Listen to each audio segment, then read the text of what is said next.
ফিরাদ হাকিম সজল ঘোষের বিষয়ে বলেন, অনেকে নতুন কাউন্সিলর হয়েছেন, তাদের জানা দরকার কোথায় কোন কথা বলতে হয়। টাউন হলে নতুন কাউন্সিলরদের প্রশিক্ষণ দেওয়া হয়েছিল, অনেকেই তারা সেই প্রশিক্ষণ শিবিরে যায়নি। কোনো কণ্ঠরোধ নয়, বিরোধীদের থেকে বেশি তো শাসক দলের কাউন্সিলররা প্রস্তাব দেয় এবং প্রশ্ন করেন। তাই এসব কথা রাজনীতি করার জন্য বললেই চেয়ারপারসন সেটা স্পঞ্জ করেছেন বলে জানান মেয়র ফিরাদ হাকিম।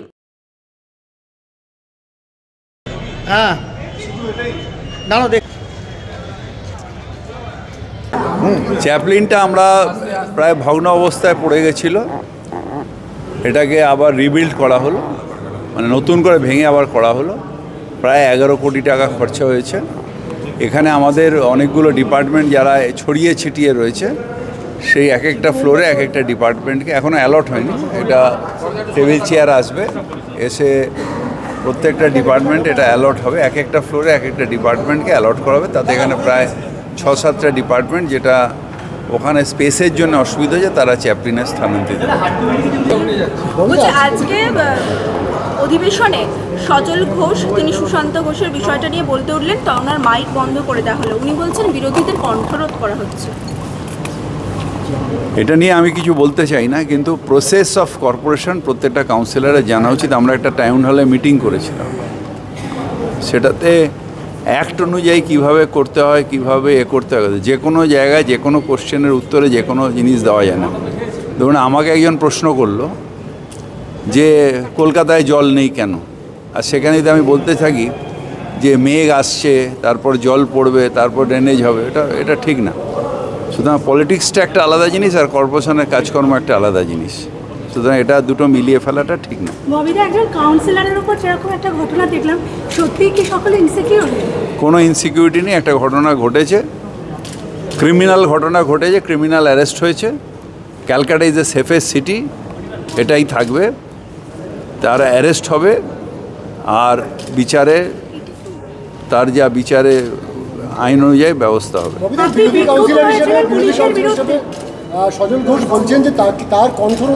আমি এটা নিয়ে কিছু বলতে চাই না, কারোর কেউ কণ্ঠরোধ করে না। আমাদের সরকার কারোর কণ্ঠরোধে বিশ্বাস করে না। আমাদের সরকার গণতান্ত্রিক সরকার, সেই সরকারের এখানে যে বোর্ড, তৃণমূলের বোর্ড, সেই বোর্ড কোনোদিন কণ্ঠরোধ করে না। ইভেন আমি আসার পরে আমার যারা কাউন্সিলর তাদের বলেছিলাম যে তোমরা কোশ্চেন করো। মেয়র পরিষদ আগের শুনেছিলাম যে কোশ্চেন করতে মানা করা হয়েছিল। আমি বলেছিলাম না, এলাকার ডেভেলপমেন্ট, এলাকা নিয়ে বা তোমাদের যেটা ইচ্ছে, মানে যেটা জিজ্ঞাসা, নিশ্চিতভাবে এই প্রশ্ন করো, আমি উত্তর দেবো।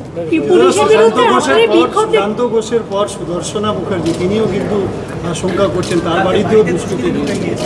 পুলিশ এখনো আসেনি, একদিন পেরিয়ে গেল। সুদর্শনা তো বাইরে গেছে।